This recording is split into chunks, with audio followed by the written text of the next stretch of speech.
I'm Chris Carter. This is the Locked On Steelers podcast, and today we talk about Arthur Smith because we got a chance to talk to Arthur Smith, and I want to talk about why there are two battles that he currently has that are vital to the Steelers' success this season. That and more words from Pat Freiermuth on this offense, all here on the Locked On Steelers podcast. I'm your host, Chris Carter. Let's get into it. You are Locked On Steelers, your daily Pittsburgh Steelers podcast, part of the Locked On Podcast Network, your team every day.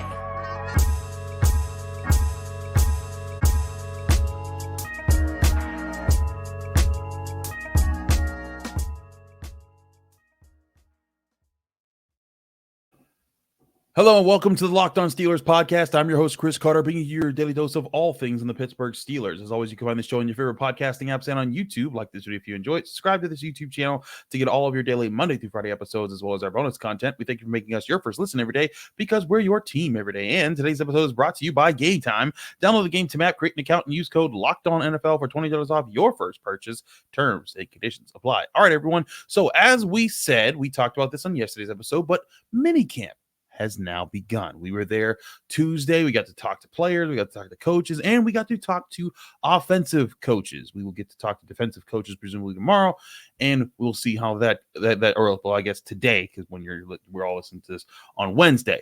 But as far as Tuesday, we had a chance to talk to the offensive coaches, and it was my first chance to have a conversation with Arthur Smith or be part of a scrum where questions were asked Arthur Smith. And I thought he gave some very interesting answers. And we're going to play clips from it that I've kind of stitched up. I'm not going to play the whole thing, but I thought there were a lot of interesting things that he said. And it's clear to me that Arthur Smith both acknowledges this and is taking this on, that there are two battles that he has as an offensive coordinator for the Steelers. And that's the install of his scheme, the schematic install, and the cultural install that they're trying to put into this offense. And what I mean by that is, one is the schematic install, where it's the play calls, where it's what's the run scheme, what are the concepts that you're working in, what's the passing schemes, how are you working Russell Wilson or Justin Fields to understand the field, like all the X's and O's stuff that we talk about all the time here in the Locked On Steelers podcast. And there's the cultural install that talks about making sure that everyone's on the same page, holding each other accountable, holding yourselves accountable, challenging yourselves in the right way, doing the right things to establish a hierarchy of leadership that can help this group find its way through its toughest moments, like the defense has several times throughout the past several years. And both of those things are things that I think Arthur Smith is aware of.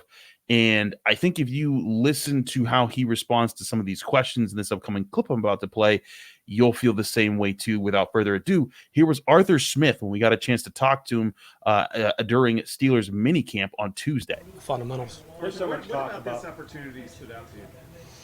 A lot of things. And, obviously when things don't go the way you want, and, thankful, I had people call right away and had interest. I got far away. I promised my wife we got out of the country, and so I knew I wanted to work. I wasn't going to stay out. And then when Mike called me, I was literally halfway around the world, and I said, "Hell yeah, I'm interested." One is I have such an appreciation of the history of this game, and guys that have been big mentors to me have either coached here or played here, and I could go on. And Mike Vrabel was a player here. Worked for Braves, and he had a big influence. Mike Mularkey, Ken Wisenhunt, Russ Grimm, Dick LeBeau. I mean, I got guys that I coached with in Tennessee, from Deshae Townsend to Nick Eason, Lou Spanos I worked with in Tennessee. And there's so many guys, players or coaches, and swear by this place. And so when Mike called me, he talked about just funny how timing in life works. I wanted him to know, hell yeah, well, I was interested and wanted this job. And so, and to work for Mike and what this place means, and if you, like I said, you like the history of this game and the ways that the Rooneys have done business here. I got to know Omar a little bit over the years, through the league meetings and whatnot, and certainly Mike, and that was very appealing. It's rare when you have a guy that's been in one spot, had the success he's had, that's older, has done it for a longer time, somebody you can learn from and has really a shared belief. So really, it was a home run for me. It's funny how life works that way. Things don't go your way, and then door opens, and I I couldn't have asked for a better situation. Where were you? Where you were? Yeah, I was in Dubai. Literally, I was going from Dubai to the Maldives, and I was sitting in a hotel room. And so it was, how many hours later? It was dinner time. I guess it was morning here. And then as soon as I landed at JFK, he told me, let me know when you're stateside. I called him. I said, I'll get on a plane to Pittsburgh right now and come interview. I flew here the next day. So you cut your vacation short? No, I did not. Because my wife would have. I mean, you kind of go in a submarine. You're working at such a pace, whether it's coordinator, and certainly those years in Atlanta, before we made another big life decision. And again, I was fortunate, lucky to have options and interest. I did not, so I didn't want to get divorced. How do you feel like you and Mike kind of complement each other's coaching styles? And you said you wanted to stay in it, but how tough is it to go from being the head guy in charge to now being a coordinator again? It's not. I mean, if you don't have an ego or you're insecure, I mean, you need to take recalibrate and look at things you can learn. And you get a coach like Mike to learn from, and certainly in this place and the way they've done it. Obviously, we've gone against them with their different spots, and like I said, there's just so much shared history and appreciation I have. I mean, even going back, I got to work 5 weeks with Tom Moore. He was always in my ear when I saw him in Tampa, and it's the only time I've seen Tom not look old was to go back to those pictures on the wall. And Tom talked about studying Chuck Knoll. I mean, people swear by this place. Mike Mularkey, who played for Chuck, worked here for Bill Cowher. So, I mean, it was, like I said, I couldn't have asked for a better situation, and just studying Mike and the Steelers and what they're about, and I feel like it's a good, perfect fit. When speaking with your offensive lineman, it's clear that physicality is a point of emphasis for you. Why is that such a point of emphasis, and what does that look like here early on for you? Well, the game doesn't change. I mean, you look at both sides and the lines of scrimmage. I mean, you may have the greatest designer play against this coverage and schemed up perfectly, and if you can't block the guys up front, it's going to be hard living. And you look at the history they've had here. I mean, there's a great history on both sides of the line of scrimmage, especially when they've won Super Bowls on both sides. It's just something I believed in, I was raised in. And, I was an offensive lineman myself. So, and going back to your question about fit, maybe that helps too when being an O-lineman. You do any job. If you're asked to lead. If you're asked to be a lieutenant, be a lieutenant, so it's all part of the learning process. So there's a young offensive lineman who, in Troy, Broderick, and Zach. How have you seen them embrace what you've been trying to coach them to do? Well, it certainly helps. You want to be a tough physical team, and thankfully, we drafted some tough physical guys who had a lot of meaningful snaps in college at a high level. So we kind of knew what they were about. And again, sometimes you get lucky in the draft. You don't always get everybody you want. But it was cool the way it felt to us, and to be able to add all three of those guys too. Can you get creative with two athletic offensive tackles like you have? Is there any? Sure. There's certain schematically. About that.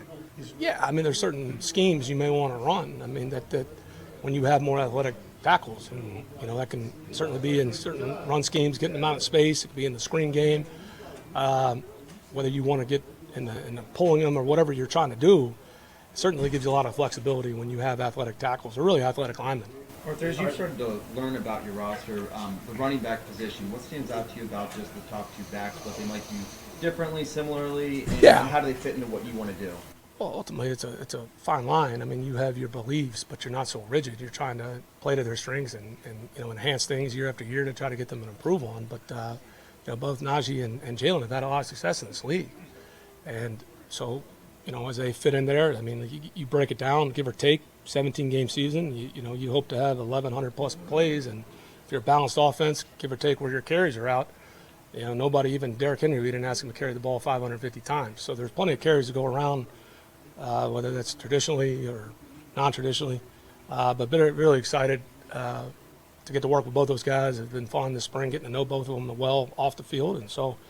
And we have depth. I mean, talk about the receivers. I mean, you never know what happens, and we've got good competition with some vets. Certainly, Cordell Patterson being here, he's played in multiple spots in previous stops where I've been at. We'll see how it all shakes out, but we've got good depth in that room. So there you have it. There was Arthur Smith, and he said a lot of different things there. But I want to dive into the different steps that he went through there, because I think he addressed several important things that kind of impressed me about how he's approaching this job with the Pittsburgh Steelers. We'll get to that next here on the Locked On Steelers podcast. I'm your host, Chris Carter. We'll be right back. But first, I want to remind you this show is brought to you by GameTime. GameTime is the number one place that you need to go to buy your tickets for all your favorite events without it being a stressful effort. And GameTime is where you can book tickets to your favorite sporting events and more. Whether you're a big NBA or NHL fan who's looking to score tickets to either league's NBA Finals or the Stanley Cup Finals, or you're a Steelers fan looking for tickets for next season, the best place to do all of that is with GameTime. GameTime is the fast and easy way to buy tickets for all your sports, music, comedy, and theater events near you. They give you killer deals, even on last-minute tickets, and they have a best price guarantee that can't be beaten. You can save up to 60% off buying up to last-minute tickets for sports, concerts, and so many more events. Plus, the GameTime best price guarantee means you'll always get the best price. If you find tickets on the same section in a row for less somewhere else, GameTime will credit you 110% of the difference. Snag the tickets without the stress with GameTime. Download the GameTime app, create an account, and use code LOCKEDONNFL for $20 off your first purchase, or go to their website, GameTime.co. Terms and conditions apply. Create an account and redeem code LOCKEDONNFL for $20 off. Download GameTime today. Last minute tickets, lowest price guaranteed.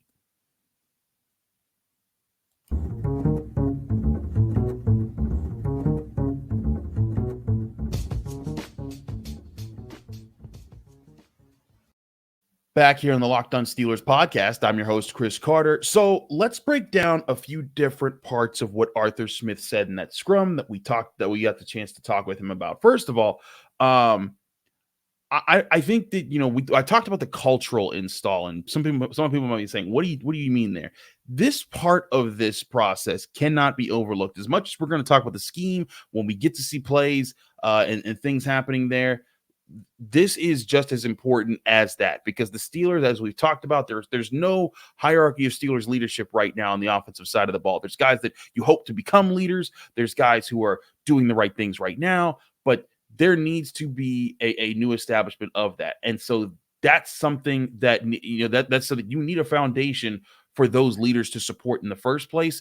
And that foundation was just non-existent on the offensive side of the ball when it came to what the coordinator was establishing under Matt Canada and really under Randy Fichtner as well. You probably haven't seen that since the Todd Haley days. But there's a general message with the team that the standard is a standard and what's expected. And I think that that's where the offense has to clean back to, is like, hey, we have to get back to playing the way that we have to embrace that challenge the way the defense does. But you still need the how and the what's and the execution of getting there. And that's the important part of this. We can go over a lot of different things that happen there. But I think a big part of where Arthur Smith is he has to, if he's going to take on this challenge, he has to understand what all has gone into the Steelers' history to have the success that it's had in the past. And I think that's very important with a lot of things we do in life. There's the classic quote: if you don't know where you come from, you don't know where you're going. Maya Angelou. Read a book if you ain't never heard that one before. That's an old school quote. But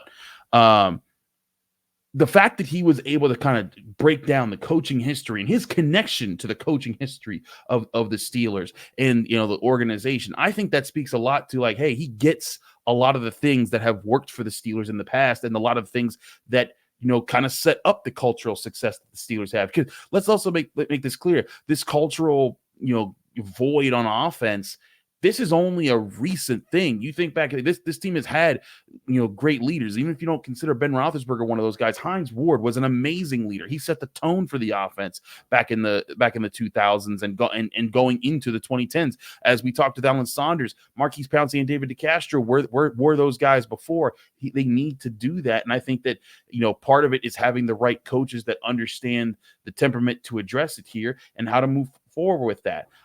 So I think Arthur Smith totally gets that. And he understands where the Steelers have been, where they are now, and what they need to get to. And that's part of the mission there. Now, we'll get back to the cultural part in a bit, but let's talk about the schematics, because clearly I think he addressed a few things there. One, it's obvious. It's clearly power run is part of the plan. That's the big identity of this offense. That's the thing that's going to be the best part of it, the thing that's going to be the most successful. and that seems to be and that seems to definitely be what Arthur Smith is going for. He seems to have an understanding of the Steelers' playmakers and their skill sets, and he wants to spread carries between Najee Harris and Jaylen Warren, which I think is a very good thing because he's identifying like, hey, both of these guys have their different talents. He doesn't need to focus all the way on one. And he also wants a balanced offense. Go back into, if you don't believe me, go back into that clip for a sec. And there was a point where he talked about having a balanced offense. And let's make this clear. When we're talking about a power run offense, a run first offense, we're not saying an offense that's going to run the ball 70% of the time or 80% of the time or even 65% of the time. We're talking about more of a half and half offense that maybe even still passes the ball a little bit more, but a more legitimately balanced offense. But when we're talking about a run first offense or a power run offense, it's just that they're going to be so efficient with running the ball and so strong at running the ball. It's going to be it's going to be the strongest part of the offense. And it's going to be the part of the offense that controls the pace of the game, because if they do it well and they do it right, it's going to be the hardest things for defenses to stop. And that's where everything can kind of be built off of is if you have those bread and butter plays that are part of your schematics. And these are the parts of the offense that Arthur Smith has to establish when things get going. You can't get a true feel of the offensive line right now because the pads aren't on. That's just a big part of this. But it's good to hear that he has the confidence in the young offensive linemen and what they're showing so far, that he's going to have to develop into a core for this offense to work and to become that group. But again, it's going to be about finding bread and butter run plays. And that'll be a huge part of the thing that we'll be watching for here on the Locked On Steelers podcast once we get to training camp and we start to see things here. And a little tidbit that I didn't include here, we did talk to Zach Frazier again on Tuesday at minicamp. And one thing I asked him, and I didn't clip this up because we already have a lot of clips that we're putting into this show, but I asked Zach, like, hey, have you been tasked with pulling yet in this offense? And he straight up said, no, we haven't even talked about that. And that's not something that we've looked at in this offense yet. And I was like, interesting, because that's something he did do a little bit at West Virginia. It wasn't his best attribute. I still say Zach Frazier's best attribute was if there's a guy lining up right here in front of him and that guy's really big, he could still move that guy out of a gap and hold down that spot and do what he needs to do here. He wins those leverage battles. I'm sure he could pull and block, but it's, at least for right now, that seems to not be the focus of what they're trying to do on offense. But I do think there will be a lot of pulling from the guards and the tackles in this offense. And I think it'll be interesting to see how they incorporate that into the run concepts and, how they use the athleticism. Because again, Arthur Smith was, acknowledged like, hey, you got some really athletic offensive tackles, in Broderick Jones and Troy Fautano and using them. And he acknowledged like, yeah, of course we want to use these guys in their strengths and the ways that allow them to kind of use those strengths to benefit the team. So that may mean that Zach Frazier's just the only guy that doesn't pull. If that's the case there, and that's fine. But again, I think that as long as they're finding ways to counter defenses and to set the tone with the athleticism that they've now drafted to be on this line and signed to be on this line, because James Daniels and Isaac Seumalo are still on this, still starters and still big parts of this offense. I think that's a big part of how Arthur Smith can win the battle to install the right schematics and get this offense going for the Pittsburgh Steelers. And again, if you do that first part, everything starts to build off of that, because if teams are legitimately scared of the Steelers' run and it's a really good part and you're wearing teams down, that's where play action becomes much more effective, because now those bread and butter plays that you're talking about, like let's say you have a play where Isaac Seumalo pulls from the left to the right side. And when he does that, he's coming and he's flattening people, and the Steelers are bulldozing people play after play, the way we used to see how when the Steelers would pull two guys, usually it would be like, DeCastro and Pouncey out in a lead block. And that would kind of be, Le'Veon Bell's bread and butter run play where he'd get 6 to 8 yards or however many yards when he ran those plays. But here's the thing, when you have those bread and butter plays, then you can set up fakes off of those, because now let's say the Steelers are playing a game this year where, again, just using the example, Isaac Seumalo is pulling and then he's like kind of, leading. It leads to him double teaming on the right edge with either Broderick Jones if he's the right tackle, or Troy Fautano if he's the right tackle. and then that's destroying people. Well, now when Seumalo pulls to the right side, you're going to see linebackers and safety start to fly up to the line of scrimmage a lot faster because they're like, we got to stop that. And then that's where you work in play action to build off of that. And you say, okay, we're expecting, if the Steelers are averaging 4 or 5 yards a carry on those runs, and it's allowing the Steelers to bully an opponent, they're going to start to flinch, and they're going to start to counter-react to that, and that's going to open up other things in the passing game. And that's where Arthur Smith has to establish that in the offense, is if they get that strength going, they have to find ways to counter teams off of those strengths. And that's a lot about how these schematics will work. And listen, we're watching these mini camp practices.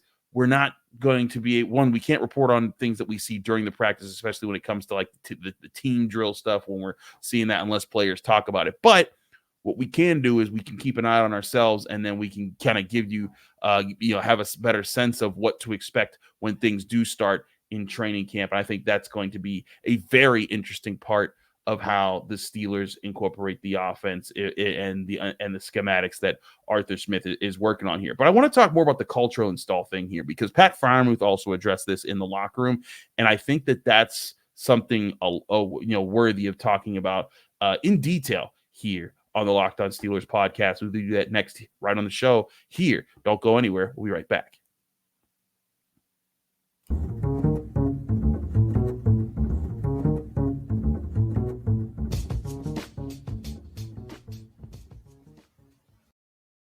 Back here on the Locked On Steelers podcast, I'm your host, Chris Carter. I want to get back to the cultural install that Arthur Smith's going to have to do with this offense.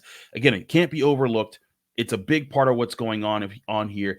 The offense, needs to have players who understand about the how of the offense works, the execution of it, and how that all leads to, success. And when you have success, you will find leaders, because then leaders will emerge from that success, and that's how things can start. But a big part of establishing leaders is accountability, and part of the accountability isn't just the part of it where you're criticizing your teammates and yourself when you make mistakes. It's also accountability, like, hey, this guy's getting the job done today. This guy's doing well, or he's setting the example for everyone else. And I think that's something that also needs to be talked about, as far as establishing that and letting that be part of the culture. And I think Pat Freiermuth touched on a few good tidbits there.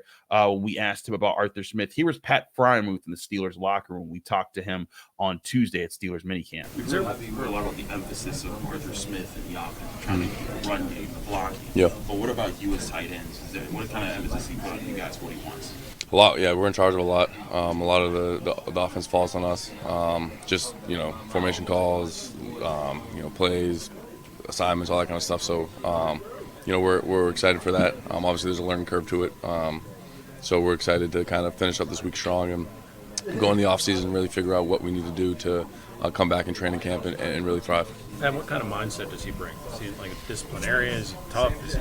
Yeah, I mean, he brings it all. I mean, he's more of a he's a guy's guy. He's a good guy to play for. But obviously, he expects a lot from us, and he's kind of like Coach T in a way where what he wants, and if you don't execute, you're going to hear it. So I think we all can appreciate that as Coach T preaching the message. Our OC's also preaching the same thing. We heard some players talk about the accountability has been a louder sentence. Yeah. Do you agree with that compared to the last 2 years? Yeah, for sure. Obviously, I think going into team meetings and going into offensive meetings, him not being afraid to call people out, of lack of execution or doing a good job, it goes both ways. So I think it's been great in that perspective.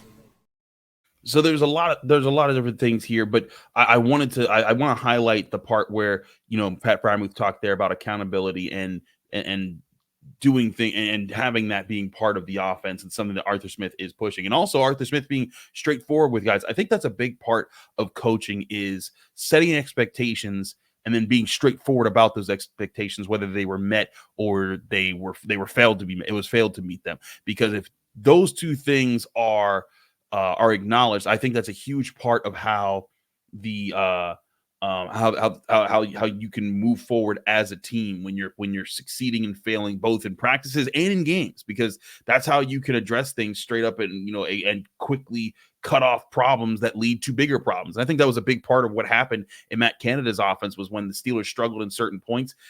They didn't quickly cut off those problems. They kind of compounded, and it led to more issues, and they had to find other ways to beat them. And that's why the Steelers defense was kind of really the only way the Steelers won most of their games over the past 3-4 years, or even further back. So I think that Pat Freiermuth, he's one of those guys that I think Arthur Smith should lean on because he has a good head on his shoulders of how he's handling it. I think Najee Harris is in that conversation. I think James Daniels, Isaac Seumalo, there are other veterans that are in that conversation. And, from everything we're hearing, Russell Wilson could be part of that too. But you're going to need young guys to also embrace that, like Broderick Jones. We had clips of him on the show.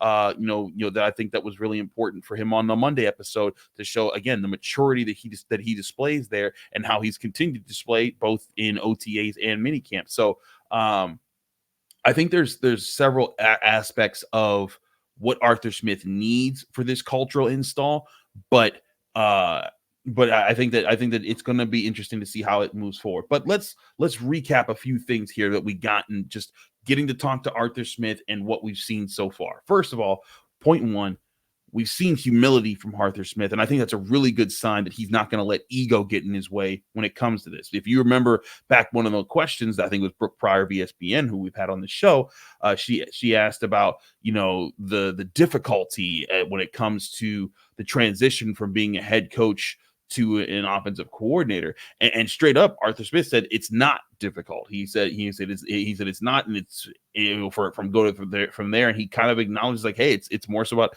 focusing on what he has to do now and not letting your ego get in the way and do it and taking advantage of the opportunity in front of him. Now, that could be a complete lie. It could be the truth, could be a lie. It could be him just making a very good, political answer, if you will, in the face of the media, knowing that he can't say the wrong things. And this guy's now been a head coach, and he's, been a guy that has to kind of take the podium every day. So he's very familiar with how to talk to the press, but it also could be the truth. But either way, I think it says a lot that he says it, because if he's telling the truth, great. If he's not, guess what? He seemed very straightforward and straight up about his answer to us, and knows how to keep it that way. So I think that was a good response there. Second point, we've seen his understanding of how the Steelers culture has been at its best and at its worst. And I think that that's something that's also important. Again, you can't know where you're going until you know where you're from. And that's a big part of what Arthur Smith, I think, has to help grasp with this offense and getting it to where it's supposed to be. And then also, point three, we've seen him address the team and work on the culture as far as the things that they need to do. And we're seeing that with guys like Pat Freiermuth, guys like Broderick Jones, guys like Isaac Seumalo, people that we've talked with who said like, hey, yeah, things are a little bit different now with the way that accountability is being addressed. And again, it's just OTAs and minicamp. It's just football in shorts. We haven't seen all of this work out just yet. We don't know if this offense is going to be good, but at least what we're seeing from here is these points are being hit. Point four here, we've seen him address the understanding of the talent that's already a team and how to work with it in his plans. He talked about the running backs. He also talked about the tight ends and how he wants to use them. And I don't think I was able to include that in the clip, but he did talk about the tight ends. And he's talked about, the new quarterbacks that he's had. And he wants to, use the offensive linemen in smart ways.